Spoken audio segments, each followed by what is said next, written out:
ایک نوجوان شادی کیا، شادی کرنے کے بعد اور قربان جاؤ بیمار ہو گیا، 6 مہینے کے اندر میں اتنی طبیعت خراب ہو گئی، بستر پہ لگ گیا، موت سامنے کھڑی ہے۔ یہ نوجوان اپنی بیوی کا ہاتھ پکڑتا ہے اور روتے ہوئے کہتا ہے، اے میری پیاری بیوی، میری خواہش تھی کہ تمہارے پیٹ میں جو بچہ پل رہا ہے، اگر وہ چاہے بیٹی ہو چاہے بیٹا ہوتا، میں اسے قرآن پڑھاتا، میں اسے حافظ قرآن بناتا، لیکن میری بیوی شاید موت میرا پیچھا کر رہی ہے، اگر میں مر جاؤں میری وصیت یاد رکھنا میری بیوی کہ اس بچے کو قرآن ضرور پڑھا دینا،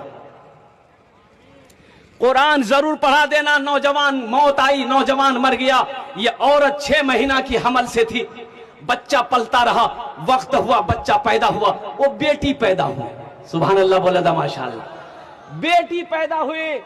اب وہ 3-4 سال کی بچی جب ہوئی، اس کی ماں بچی کے ہاتھ کو پکڑتی ہے، محلے کے مکتب میں لے جاتی ہے اور حضرت کو پردے سے کہتی ہے کہ حضرت یہ یتیم بچی ہے، اس کا باپ نہیں ہے۔ حضرت میں تو آپ کو اتنی اجرت نہیں دے سکتی، لیکن جہاں تک ہو سکے گا میں آپ کی مدد کروں گا، تعاون کروں گی۔ اس بچی کو ان کے باپ کی وصیت تھی، اس کو قرآن پڑھانا ہے، اس کو آپ تعلیم دیں۔ مولانا صاحب خوش ہو گئے کہ یتیم بچی ہے، بے سہارا بچی ہے، باپ نہیں ہے۔ بچی کے ہاتھ کو پکڑا، اپنے پاس لے گئے، الحمدللہ ثم الحمدللہ۔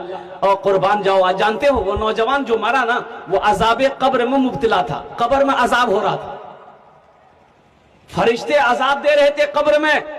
اب یہ چھوٹی سی 4 سال کی 5 سال کی بچی ہے، حضرت نے کہا کہ بیٹا پڑھو بسم اللہ الرحمن الرحیم،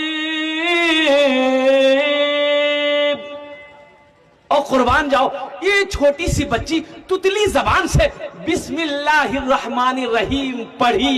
پڑھنا تھا، اللہ نے اعلان کیا قبر کے فرشتوں سے، عذاب کے فرشتوں سے کہ روکو، عذاب کو روکو، عذاب روکو۔